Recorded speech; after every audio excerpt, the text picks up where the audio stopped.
பூமி நமது தாய். அந்த தாய்க்கு என்னவெல்லாம் நேரிடுகிறதோ அதுவே நாளைக்கு நமக்கும் நேரிடும். ஏனென்றால் பூமி மனிதனுக்கு சொந்தமானது அல்ல, மனிதன்தான் பூமிக்கு சொந்தமானவன் என்று எடுத்து கூறி இயற்கை வேளாண்மையினை முன்னிறுத்தியவர் நம்மாழ்வார். அவர் வழியில் இயற்கை வேளாண்மையை ஊக்குவிக்க பல்வேறு திட்டங்கள் செயல்படுத்தப்படுகின்றன.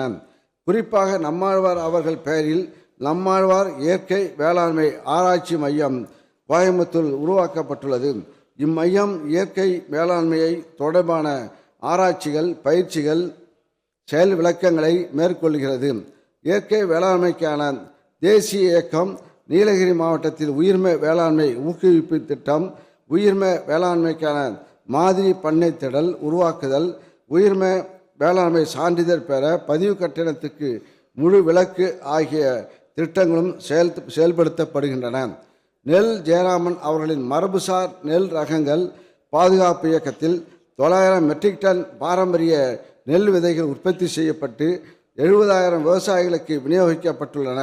பாரம்பரிய சிறுதானியங்கள், பயிர் வகை ரகங்கள், மருத்துவ குணம் கொண்ட சிவன் சம்பா போன்ற பாரம்பரிய நெல் ரகங்கள் ஆகியவற்றின் விதைகள் உற்பத்தி செய்யப்பட்டு விநியோகிக்கப்பட்டுள்ளன.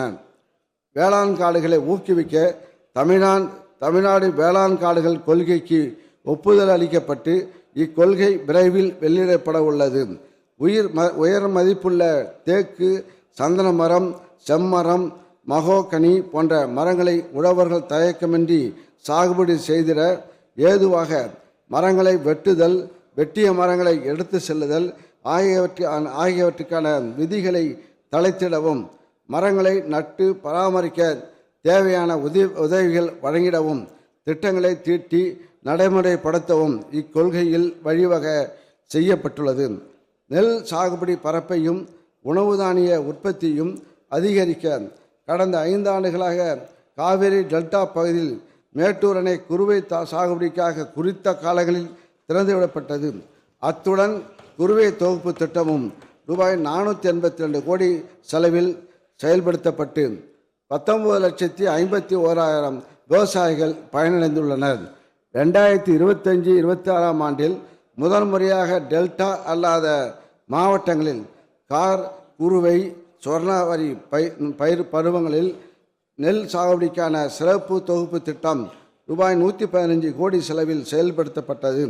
இதன் காரணமாக 2025-26 ஆண்டில் தமிழ்நாடு முழுவதும் குறுவை பருவத்தில் 12,48,000 ஏக்கரில் நெல் சாகுபடி செய்யப்பட்டுள்ளது.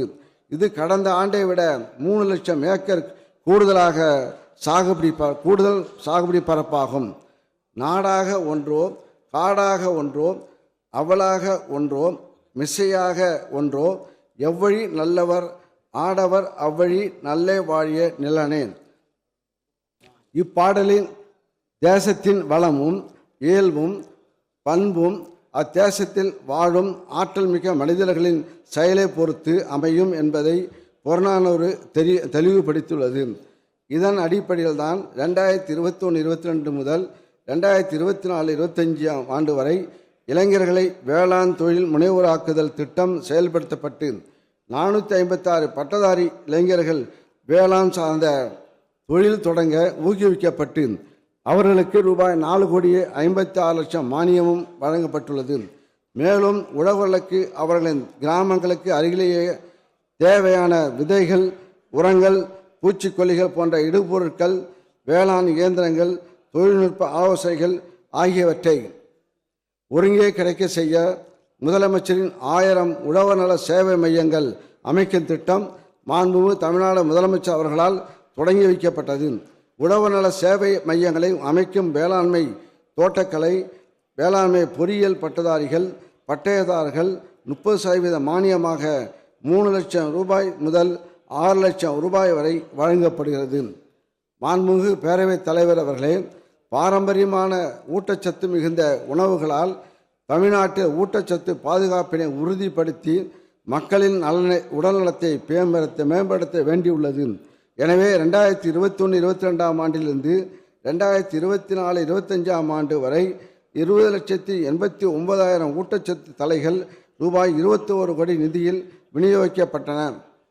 2025-26 ஆண்டு அறிமுகப்படுத்தப்பட்ட ஊட்டச்சத்து வேளாண்மை இயக்கத்தில் 15 லட்சம் காய்கறி விதை தொகுப்புகள், 9 லட்சம் பழச்செடி தொகுப்புகள் மற்றும் 1 லட்சம் பயறு வகை விதைத்தலைகள் மொத்தம் 25 லட்சம் பயனாளிகளுக்கு ரூபாய் 19 கோடி நிதியில் விநியோகிக்கப்பட்டுள்ளன. இதனால் போதுமான அளவு காய்கறிகள், பழங்கள் உற்பத்தி அதிகரிக்கப்பட்டு அவற்றுக்கான தட்டுப்பாடு நேராமல் ஊட்டச்சத்து பாதுகாப்பு உறுதி செய்யப்படுகிறது. பழங்கள், காய்கறிகள் மூலம் நோய் எதிர்ப்பு சக்தி, ஊட்டச்சத்து பாதுகாப்பிற்கு முக்கியத்துவம் அளிக்கப்பட்டு இப்பயிர்களில் பரப்பு விரிவாக்கம், உயர் தொழில்நுட்ப சாகுபடி, நில போர்வை அமைத்தல் போன்ற நடவடிக்கைகள் ஊக்குவிக்கப்படுகின்றன.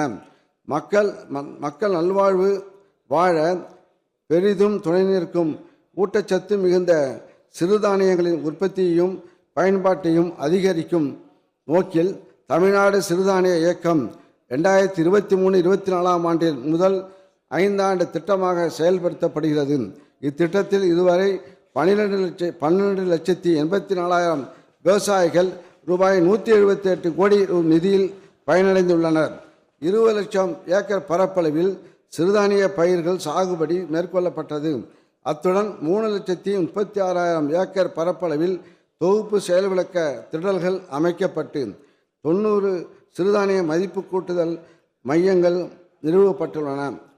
இதன் விளைவாக தேசிய அளவில் தமிழ்நாடு கேழ்வரகு உற்பத்தி திறனில் முதலிடம், கேழ்வரகு உற்பத்தியில் 2ஆம் இடம், குறுதானியங்கள் உற்பத்தியில் 5ஆம் இடம் என்று பெற்று சாதனை படைத்துள்ளது. கம்பு சாகுபடி பரப்பு 1,18,000 ஏக்கரிலிருந்து 1,33,000 ஏக்கராக அதிகரித்துள்ளது என்பதை பெருமையுடன் தெரிவித்துக் கொள்கிறேன். பயிர் வகைகளின் உற்பத்தியில் தன்னிறைவு பெற்று உணவு பாதுகாப்பை உறுதி செய்திடும் வகையில் பயிர் பெருக்கு திட்டம் கடந்த 5 ஆண்டுகளில் ரூபாய் 174 கோடி நிதியில் 24 லட்சம் ஏக்கர் பரப்பில் 9,44,000 விவசாயிகள் பிளே ஸ்டோர் மற்றும் ஆப் ஸ்டோரில் இருந்து பாலிமர் செயலியை QR கோடு மூலம் பதிவிறக்கம் செய்யுங்கள். செய்திகளை உடனுக்குடன் பெறுங்கள்.